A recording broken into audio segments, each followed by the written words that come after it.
ถ้าใครอ่านหนังสือตัวธรรมใบลานของภาคอีสานออกไปเมืองหนึ่งก็อ่านออกเหมือนกันจะมีสูตรนี้อยู่วัดใหญ่ๆมีในเมืองเหนืออาตมาเป็นฮิปปี้ยังไปซอกอ่านผมยาวๆไปเห็นหนังสือใบลานอยู่ที่เมืองสุโขทัยอำเภอทุ่งเสลี่ยมวัดอยู่บนดอยเราเป็นคนฝ่ายศึกษาไปเห็นตู้หนังสือก็เราไปนั่งอ่านไปขออนุญาตพระอ่านก็ไปเห็นสูตรนี้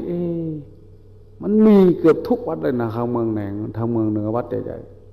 ๆอ่านไปอ่านมาเจ้าอาวาสไม่ไว้วางใจว่าไอ้ฮิปปี้มันรู้มาจากไหนมานั่งอ่านหนังสือใบลานอยู่ในตู้ไปบอกโยมมากลัวเราจะเป็นนักเลงมาอะไรก็ไม่รู้อ่านไปอ่านมากะหันกับหลังโยมเต็ม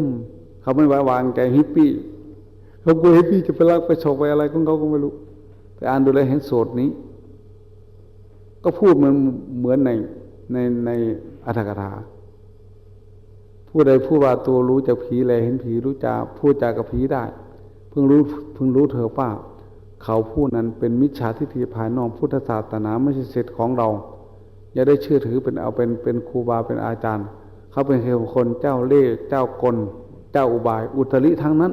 3 เจ้าเล่ห์ยังไม่พอยังเจ้าโกงยังเจ้าอุบายอีก